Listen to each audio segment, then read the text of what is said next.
கிளைமேட்டா இதுக்குள்ளே தான் இறங்கணும். ஹாய் சொல்லுங்கள் சப்ஸ்கிரைபருக்கு. சன்ரைஸ் எல்லாம் மறந்துரு கொஞ்சம், இதெல்லாம் இன்றைக்கி வராது நினைக்கிறேன். சன்னே வராது. வைப் பண்ணுங்க.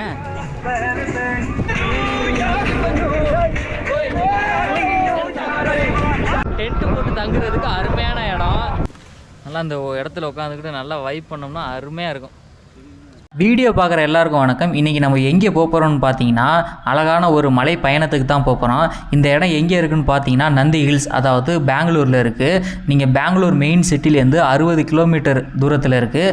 இது எந்த மாவட்டத்தில் அமைஞ்சிருக்குன்னு பார்த்தீங்கன்னா கர்நாடகாவில் சிக்பல்லாபூர் அப்படிங்கிற ஒரு மாவட்டத்தில் அமைஞ்சிருக்கு. சிக்பல்லாபூர் அப்படிங்கிற இடத்துல இருந்து இந்த மலைக்கு எவ்வளோ தூரம்னு பார்த்தீங்கன்னா வெறும் 10 கிலோமீட்டர் தாங்க.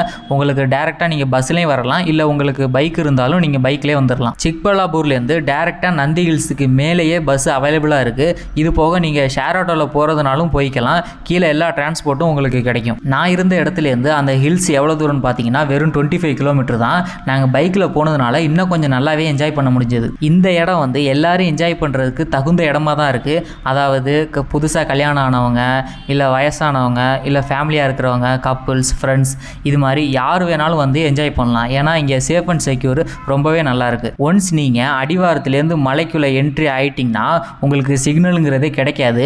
அதனால நீங்கள் பிளான் பண்ணி தான், பிஃபோராக பிளான் பண்ணி தான் நீங்கள் வர்ற மாதிரி இருக்கும்.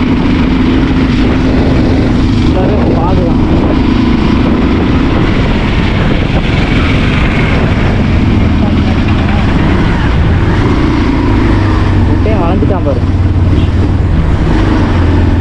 ஏன் இவ்வளோ காரு?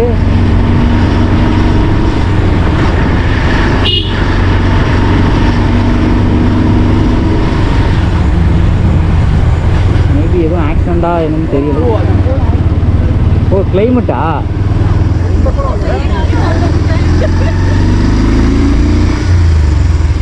போலாம்ல. காரை நிப்பாட்டி வச்சிருக்காங்க. நீங்கள் உள்ளே என்ட்ரி ஆகி 1 கிலோமீட்டர் தூரத்தில் பார்த்தீங்கன்னா செக் போஸ்ட் மாதிரி ஒன்று வச்சுருப்பாங்க.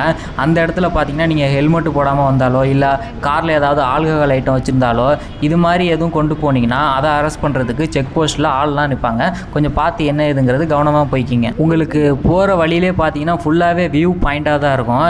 ஏன்னா ஒவ்வொரு டேர்னிங்லையும் ஒவ்வொரு வியூ பாயிண்ட்டு பார்க்குறதுக்கே ரொம்ப நல்லாயிருக்கும். நீங்கள் உங்களுக்கு டைம் இருந்துச்சுன்னா ஒவ்வொரு இடத்துல நின்று அதை என்ன ஏதுங்கிறத இயற்கையை ரசித்து பார்த்துட்டே போங்க. சூப்பராக இருக்கும். வீடியோ பார்க்குறவங்க யாராவது ஆல்ரெடி நந்தி ஹில்ஸ் போயிருந்தீங்கன்னா இந்த இடம் கண்டிப்பாக உங்களுக்கு தெரிஞ்சிருக்கும். இது என்ன இடம்னு பார்த்தீங்கன்னா போகிற வழியிலே ஒரு ஸ்பாட்டு, ரொம்ப டேஞ்சரான ஸ்பாட்டு. அதாவது ஒரு பார்த்து அந்த இடத்துல கேர்ஃபுல்லாக தான் இருக்கணும். ஆனால் வியூ பாயிண்ட்டு ரொம்ப அழகாக இருக்கும்.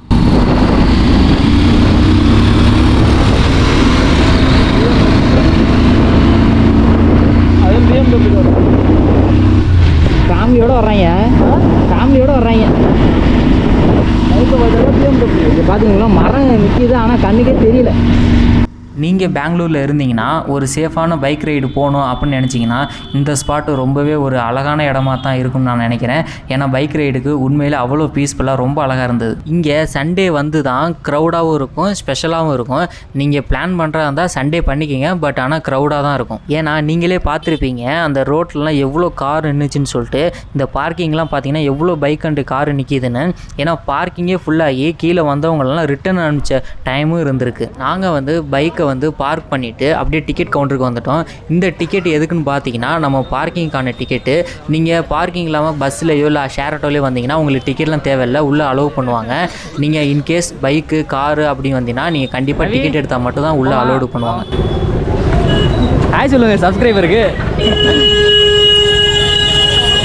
டோட்டலாக பார்த்தீங்கன்னா நாங்கள் 6 பேர் போயிருந்தோம். அந்த 6 பேரில் நானும் இன்னொரு பையனும் 2 கப்புள்ஸ் வந்திருந்தாங்க. அதில் ஒரு கப்புள்ஸ் வர்றதுக்கு டிலே ஆயிடுச்சு. இருந்தாலும் பரவாயில்லன்னு சொல்லிட்டு நாங்கள் முன்னவே கொஞ்சம் சுற்றி பார்க்க ஆரம்பிச்சிட்டோம். நீங்கள் இங்கே வந்து இயற்கையை ரசிக்கணும், சன்ரைஸை பார்க்கணும் அப்படின்னு பிளான் பண்ணியிருந்தீங்கன்னா கண்டிப்பாக நீங்கள் ஒரு 6 o'clock 7 o'clock மலை உச்சியில் கண்டிப்பாக இருக்கணும். அப்படி இருந்தால் மட்டும்தான் உங்களோட அந்த பனி, அந்த ஈரமான காற்று, அப்புறம் சன்ரைஸு, மேகங்கள் கூட்டமாக இருக்கிறது, இது மாதிரி விஷயங்களை நீங்கள் கண்டிப்பாக உங்களால் பார்க்க முடியும். இல்லைனா ரொம்பவே மிஸ் பண்ணிடுவீங்க. நீங்களே பாருங்கள் பார்க்கிங்கில் எவ்வளோ பைக்கு காரு அதிகமாக இருக்குன்னு. இன்கேஸ் இங்கே பார்க்கிங் ஃபில் ஆயிடுச்சுன்னா கீழே செக் போஸ்ட்டு சொன்னல அங்கேயே அவங்களுக்கு கம்யூனிகேட் பண்ணி உள்ளே யாரும் அலோவ் பண்ண மாட்டாங்க. அதோட அன்னைக்கு டேவை க்ளோஸ் பண்ணிடுவாங்க. ஒன்ஸ் நீங்கள் பார்க் பண்ணிவிட்டு அப்படியே ஸ்டெப் ஏறி உள்ளே வந்தீங்கன்னா உங்களுக்கு ஒரு செக்கிங் இருக்கும். அதாவது பிளாஸ்டிக் எதுவும் எடுத்துகிட்டு போகக்கூடாது. அது போக நீங்கள் பார்க்கிங் டிக்கெட்டை காமிக்கணும். அப்படி காமிச்சா மட்டும்தான் உங்களுக்கு அந்த ஃபாரஸ்ட்டுக்குள்ளே உள்ளே அலோவ் பண்ணுவாங்க. இந்த மலைக்கு நந்தி ஹில்ஸ்ன்னு பேர் வர்றதுக்கு காரணம் என்னன்னு பார்த்தீங்கன்னா இந்த மலையில் நந்தி சிலை இருக்கிறதுனால இந்த மலைக்கு நந்தி ஹில்ஸ்ன்னு பேர் வந்திருக்கு. சன்ரைஸ் எல்லாம் மறந்துரு கொஞ்சம். இதெல்லாம் இன்னைக்கு வராது எனக்கு. சன்னே வராது. ஆமாம், க்ளௌடியாக இருக்குது. இங்கே பாருங்க, வேறு லெவலில் இருக்குது.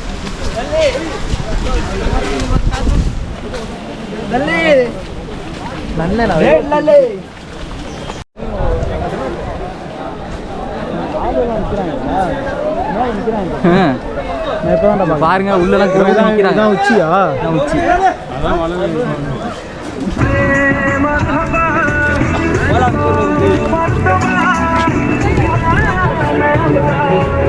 நான் வந்து கையில் கோப்ரோவும் ப்ளஸ் ஸ்பீக்கரும் வச்சு சாங் கேட்டுக்கிட்டு போனதுனால க்ரௌடு எல்லாம் எங்களே பார்க்க ஆரம்பிச்சிட்டாங்க.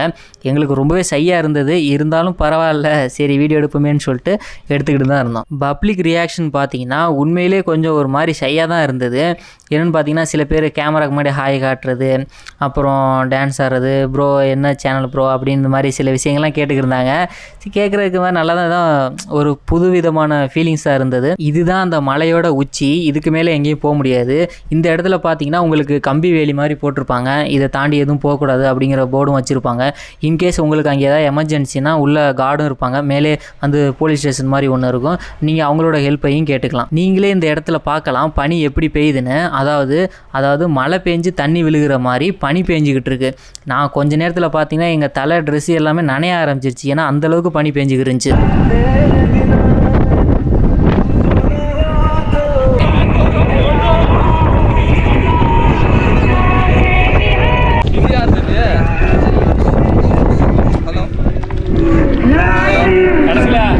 ஒரு வழியாக லேட்டாக வந்த கப்புள்ஸும் வந்து சேர்ந்துட்டாங்க.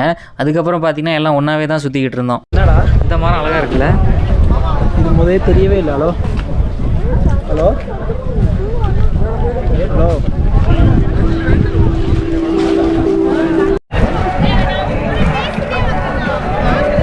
வாடா வாடா வாடா வாடா. உனக்காட்டி தான் வெயிட்டிங்கில் இருக்கு. உனக்காக தான் வெயிட்டிங் இருக்குது. ஏ கமல்,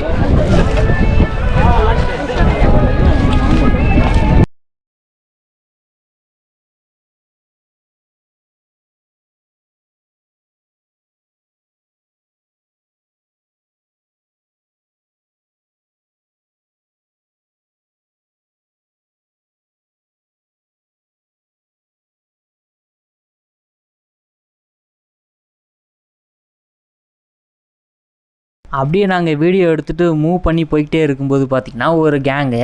இந்த கேங்கு பார்த்திங்கன்னா நாங்கள் அது மாதிரி ஸ்பீக்கரு கோபுரம்லாம் எடுத்துகிட்டு வந்ததை பார்த்துட்டு இவங்களும் வைப் பண்ண ஆரம்பிச்சிட்டாங்க. ப்ரோ நாங்கள் டான்ஸ் ஆடிக்கலாமா, அந்த பாட்டு போடுங்க அப்படிங்கிற மாதிரிலாம் கேட்டுக்கிருந்தாங்க. ஒரு வழியாக அவங்களுக்கு ஒரு பாட்டை போட்டு ஒரு டான்ஸ் மாதிரி பண்ணி நல்லா வைப் பண்ண ஆரம்பிச்சிட்டாங்க.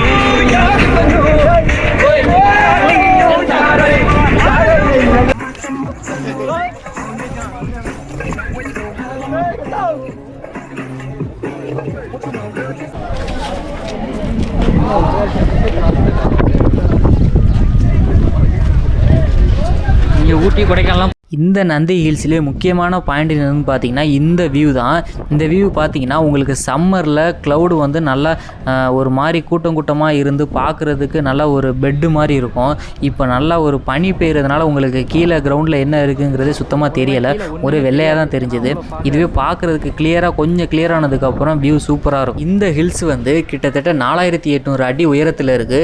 இது போக 1300 வருடம் பழமையான கோட்டையும் அந்த நந்தியும் இருக்கிறதுனால இந்த இடம் ரொம்பவே புகழ்பெற்ற இடமா இருக்கு. அது போக இந்த இடம் வந்து பல நதிகளுக்கு பிறப்பிடமாகவும் இருக்கு.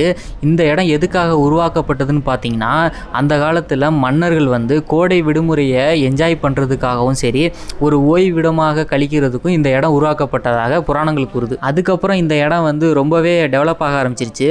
எந்த அளவுக்குனா உள்ள resort, restaurant, hotel, rest room இல்லை இந்த மாதிரி எல்லா வசதிகளும் இருக்கக்கூடிய ஒரு இடமாகவும் மாறிடுச்சு. இந்த எடுப்பாங்க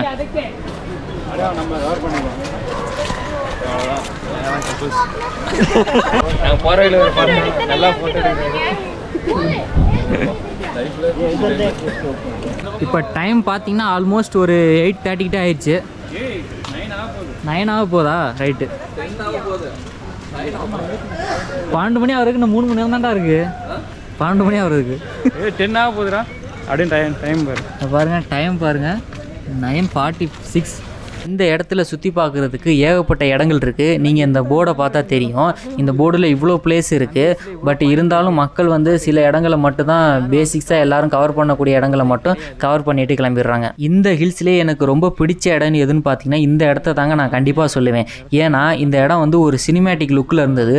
அதாவது இந்த பனி வந்து அந்த மரங்களுக்கு இடையில ஒரு மாதிரி புகை மாதிரி வந்து அந்த சேர் இருக்கிறது, அது போக இந்த மாதிரி இந்த சருகுகள் கொட்டி கிடக்கிறது, பச்சை பசேன்னு இருக்கிறது, இதெல்லாம் பார்க்கும்போது அது ஒரு தனிவிதமான ஒரு அழகாக தெரியுது. நான் ஃபஸ்ட்டே சொன்ன மாதிரி தான் இந்த இடத்துல கெஸ்ட் ஹவுஸு, ரெசார்ட்டு இது மாதிரி ஸ்டே பண்ணக்கூடிய எல்லா வசதிகளும் இருக்குது. இது போக உங்களுக்கு இந்த இடத்துல புக் பண்ணுறதுக்கான ஆன்லைன் வசதியும் இருக்குது. எங்கே இது மேலேயா?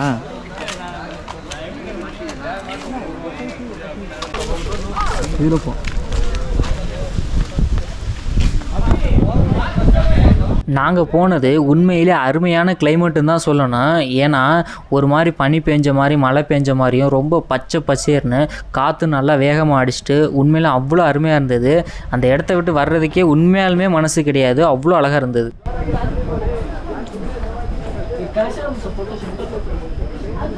நல்லா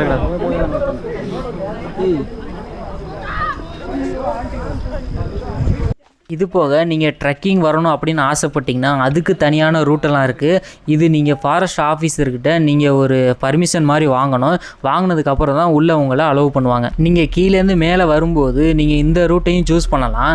ஆனால் பீப்புள் யாரும் அதிகமாக இந்த வழியில் வர்றது கிடையாது. நெக்ஸ்ட்டு வந்து உங்களுக்கு ஸ்நாக்ஸு, ஃபுட்டு இது மாதிரி ஐட்டங்களை மேலே வந்து சாப்பிடணும் அப்படின்னு நீங்கள் நினச்சிங்கன்னா நீங்கள் கீழேருந்தே கொண்டு வரலாம், அலோவ் பண்ணுவாங்க. மேலே வந்து உங்களுக்கு எது வாங்கி சாப்பிட்றதா இருந்தாலும் ரொம்பவே எக்ஸ்பென்சிவாக இருக்கும், அதையும் நோட் பண்ணிக்கிங்க. இந்த வீடியோ எண்டில் சின்னதாக சில வீடியோ ஃபுட்டேஜ் ஆட் பண்ணுறேன். அது பார்க்குறதுக்கு உண்மையிலே இன்ட்ரெஸ்டிங்காக இருக்கும்னு நினைக்கிறேன். உங்களுக்கு பிடிச்சிருந்தா மறக்காமல் அதை கமெண்ட் பண்ணுங்கள். அந்த ஜெயமுருகி படத்தில் ஏறுவானுல்ல அந்த கொடி தாங்க அது பிஞ்சிட்டு விழுந்துட போகுது. ஏறுங்க ஒன்றாவது ஏறுங்க. ஏற முடியாது ப்ரோ ஏறாதுங்க. அது வந்து கிளதாது. அங்கே போய் மரம் போய் நிற்கிது பாரு கிளை. நான் வீடியோவில் சொன்ன மாதிரி தான் இந்த இடம் மன்னர்கள் ஓய்வு எடுக்கிறதுக்காக கட்டியிருக்காங்க. இது எப்போ கட்டப்பட்டதுன்னு பார்த்தீங்கன்னா 11ஆம் நூற்றாண்டில் கட்டியிருக்காங்க. அப்படியே நீங்கள் உள்ளே போனீங்கன்னா நீங்கள் அந்த சரௌண்டிங்கையும் சுற்றி பார்க்கலாம், அது போக உள்ளேயும் நீங்கள் சுற்றி பார்க்கலாம். பட் உள்ளே போய் சுற்றி பார்க்குறதுக்கு சில இடம் மட்டும்தான் பர்மிஷன் கொடுப்பாங்க, அதுக்கு மீறி உள்ளே போக முடியாது. நீங்கள் பக்கத்திலே இலவச குடிநீரும் வச்சுருக்காங்க. அதாவது நீங்கள் கோல்டு வாட்டர் தான் வரும். நீங்கள் தண்ணி வேணும்னா நீங்கள் வாங்கி சாப்பிட்றத விட நீங்கள் ஃப்ரீயாகவே இங்கே சாப்பிட்டுக்கலாம். இந்த குளம் தான் மன்னர்கள் குளித்து ஓய்வு எடுக்கக்கூடிய குளம்னு சொல்கிறாங்க. இது அப்போவே கட்டப்பட்டது. இன்னுமே பாருங்கள் எவ்வளோ சூப்பராக இருக்குன்னு. அதாவது அந்த மெயின்டெனன்ஸுங்கிறது அப்படியே இருக்குது. நம்ம வந்து சில விஷயங்களை விட்டுருந்தாலும் நிறையா விஷயங்களை கவர் பண்ணியிருக்கோம். இவ்வளோ தான் வீடியோ எண்டுக்கு வந்துட்டோம். இதுக்கப்புறம் நீங்கள் அந்த குளத்தை, அந்த டெம்பிளெல்லாம் பார்த்துட்டு அப்படியே கீழே வந்தீங்கன்னா உங்களுக்கு நேராக ரோடு வந்து பார்க்கிங் தான் போகும். நீங்கள் ஏதாவது ஸ்நாக்ஸ் சாப்பிட்றது இது மாதிரி விஷயங்கள், இல்லை ரெஸ்ட் ரூமு கூட இருக்குது, எதாவது யூஸ் பண்ணிவிட்டு நீங்கள் கிளம்புறதா இருந்தாலும் கிளம்பலாம். இந்த வீடியோ நீங்கள் பார்த்ததுனால அட்லீஸ்ட் நந்தி ஹில்ஸ் எப்படி இருக்குது, எப்படி வர்றது, என்னென்ன ப்ராசஸ்ஸு அப்படிங்கிற டீட்டெயில்ஸ் நீங்கள் கண்டிப்பாக தெரிஞ்சிருப்பீங்க நான் நம்புகிறேன். நீங்கள் யாராவது பெங்களூர் வந்தீங்கன்னா கண்டிப்பாக அந்த இடத்த விசிட் பண்ணி பாருங்கள். அப்படி விசிட் பண்ணுற நினைக்கிறவங்களுக்கு இந்த வீடியோவை ஷேர் பண்ணி விடுங்க. இதே மாதிரி நெக்ஸ்ட் வீடியோவில் பார்க்கும் வரை பை.